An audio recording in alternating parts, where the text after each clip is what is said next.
On a camera. Not my swag, you know. This is Live 5 News at 6. The big game you've been waiting for set to start this week, but will the lottery be ready to deliver the pick 3 on time? The NAACP has spoken. Now it's the Attorney General's turn. Will Charlie Condon sue over the Border Patrol boycott? And want to see the port expand onto Daniel Island? Well, tonight that contentious debate continues at a public hearing. I'm Jane Jeffcoat, and I'll take you there straight ahead in a live report. Good evening. Those are some of tonight's top stories. I'm Debbie Chard. And I'm Bill Sharp. March is here, and it is freezing outside. Deborah Keith, how much longer are we going to have before we warm up? I'm cold. Yeah, it's going to be very cold tonight. In fact, near record. The record for tonight is 23. Is set back in the 60s, and we're going to scare that pretty good, I think, around the area. In fact, the low temperatures for tonight will range from about 23 at the airport to about 30 downtown, and will be 20s in the mid-20s to the north coast, down to the low 30s, maybe down around Beaufort and Hilton Head. But as we move further inland, you'll see those temperatures back off. About 20 tonight in Orangeburg and over toward Santee. It's going to be a very, very cold night tonight, clear. And we're going to deal with some wind in the early part of the evening as well. Will make it feel much, much colder. The good news is it only lasts one night and we start to warm up. In fact, by the weekend, we're looking at high temperatures back into the 70s, which is, frankly, will feel a whole lot better. We'll talk about the details of the 5-day forecast coming up here in just a little while. Bill, Debbie, back to you. All right, Keith, back in the 70s. Can't wait for that. Tonight, for the first time, we hear from one of the men accused of beating Edward Snowden before he was shot and killed by police. Harv Jacobs is live outside court now with the very latest. Whom did we hear from today, Harv? Well, Bill, we heard from Jimmy Jackson. These are the people that everybody's been waiting to hear from. Jimmy Jackson says he was the real victim and that he and his friends were threatened by Edward Snowden. Now, Jimmy Jackson was the first of the defendants to take the witness stand today. Jackson, recalling that night in October of 2000, testified that Edward Snowden, quoting now, started raising hell about people being around his car, end quote. Jackson says he told Snowden to mind his own business and leave. At that point, Jackson testified, he says Snowden pulled a gun and fired, but nothing happened. Then he says Snowden fired a shot that worked into the ground and then chased him. He says the next thing he knew, he, Snowden, and a group of other people were inside the video store. Jimmy, after Mr. Snowden chased you around the car, fired a shot at you, did you ever try and enlist the help of anyone around you by saying, come on, let's get him? I never called anybody to come and assist me to do anything. Everyone came outside because they heard a gun being shot. Now, moments later, an armed Snowden was accidentally shot to death by the two North Charleston police officers who didn't know he was an alleged victim. Those officers testified earlier today that Snowden pointed his gun at the suspects and at them before they fired. Jackson, his brother Jesse, and Christopher Schmidt are all charged with second-degree lynching, also known as mob violence. If convicted, they each face up to 20 years in prison. Testimony continues at this hour. We're told the trial could possibly wrap up sometime tomorrow. Reporting live from the Charleston County Courthouse, I'm police reporter Harv Jacobs. Now, Debbie, back to you. All right, thank you, Harv.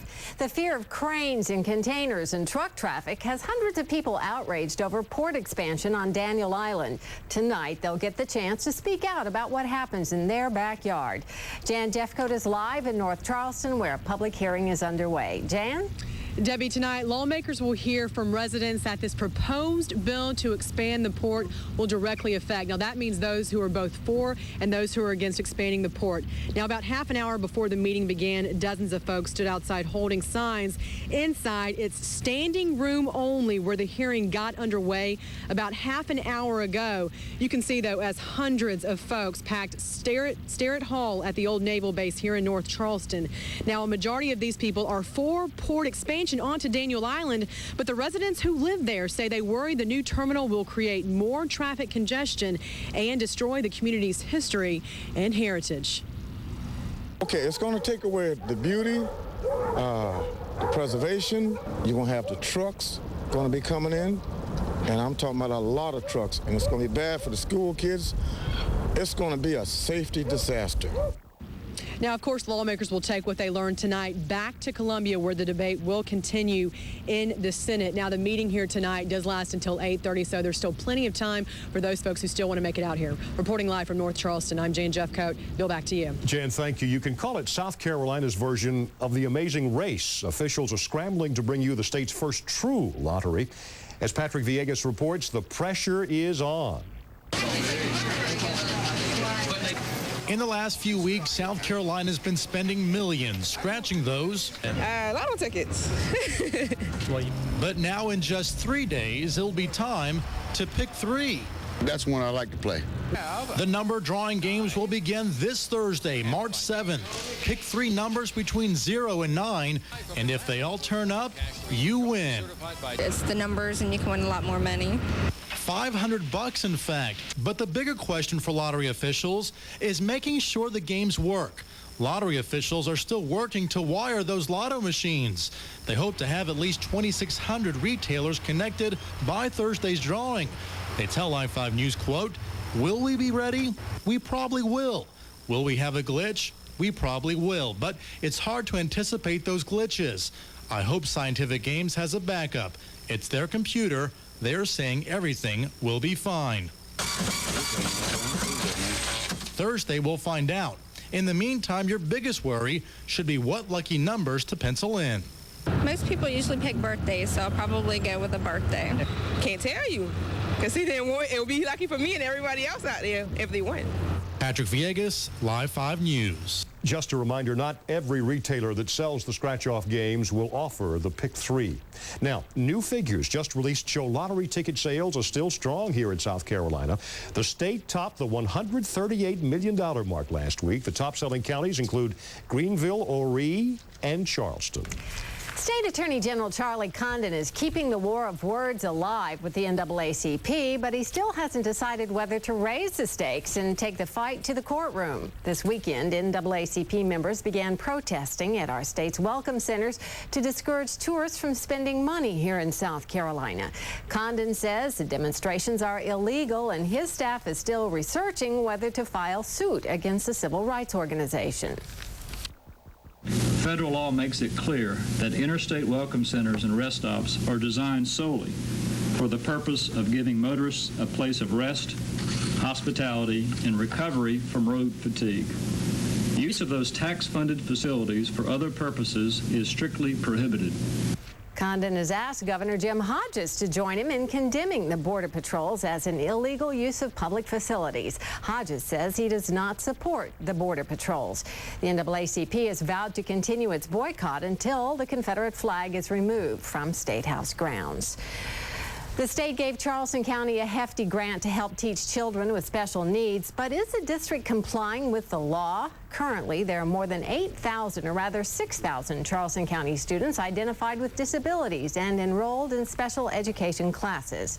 Charleston County is getting $6 million from the state to educate these children, but board member Liz Alston has some concerns about the way those funds are being spent. The board is expected to review their policy at tonight's academic policies meeting. We'll have a report for you tonight at 11. If you're planning for college, a new state-run savings program is now open for business. The plan lets people open accounts for children or grandchildren, even yourself. The money grows free of state and federal taxes, and withdrawals are tax-free when used for college-related expenses. Accounts can be set up at any Bank of America.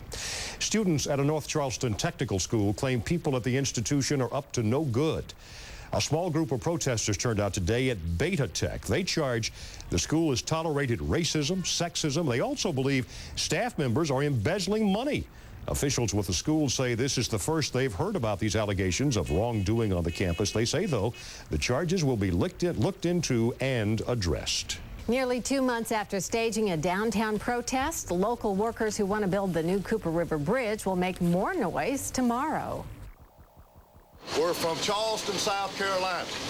We want a job. This is our bridge. We're paying for it. We're building it.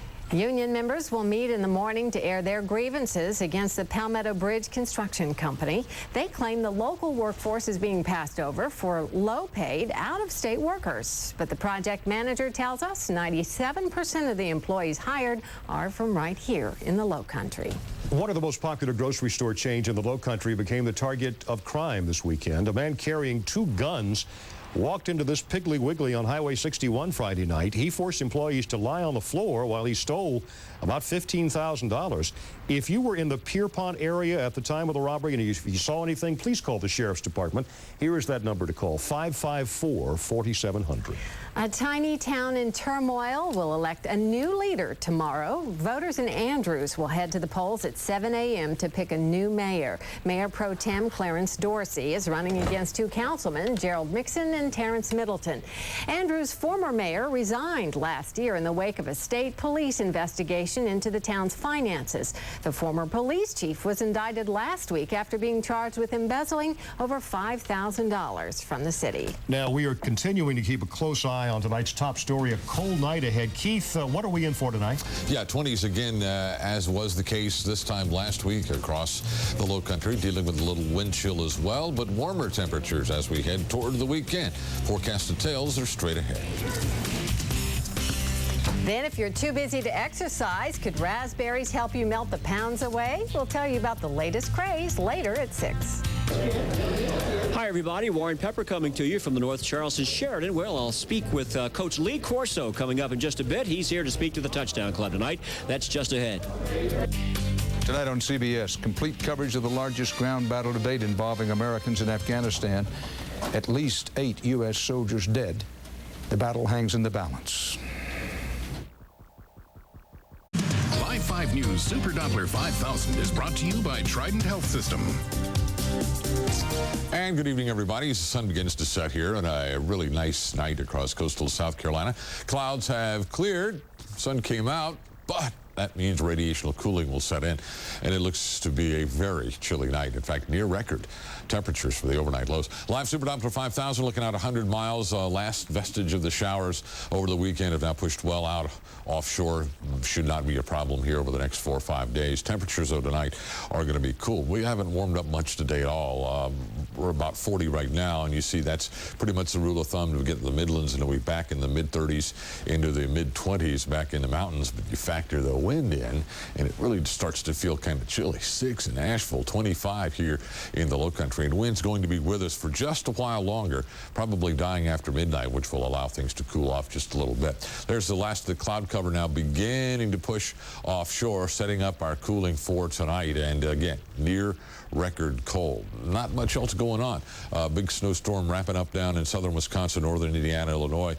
That cold front pushing through, showing some mixed precipitation even in northern Florida at this hour as the temperatures continue to fall. Now, where's it going to go for the next 36 hours? Future Tracker lines it up like this. 7 o'clock tomorrow morning as you head off to work or school, not a problem. Put the clock into motion right on into tomorrow afternoon and evening.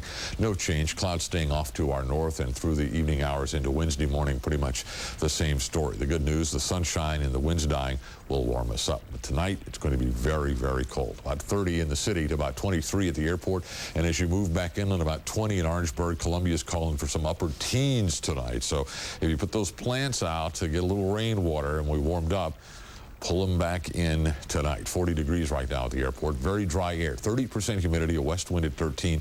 Pressure continuing to rise at 30.26. 52.37 were the extremes today. You see a below normal for this time of year. Record low for tonight, 23, set back in 1978. We're going to come very, very close to that. The same storm that brought us rain with the frontal passage brought huge amounts of snow to parts of Michigan. This is in the Cadillac, Michigan area that's near Detroit, and you can see it's a winter wonderland there as copious amounts of snow has fallen over the last couple of days. They're getting, in fact, maybe a little more tonight as this whole system exits off into Canada. So in light of that, 23 doesn't sound so bad. Back to look at the 5-day forecast right after this. First warning weather brought to you by ARS, backed by Carrier Reliability. Attention users of the drug Baycol. Your health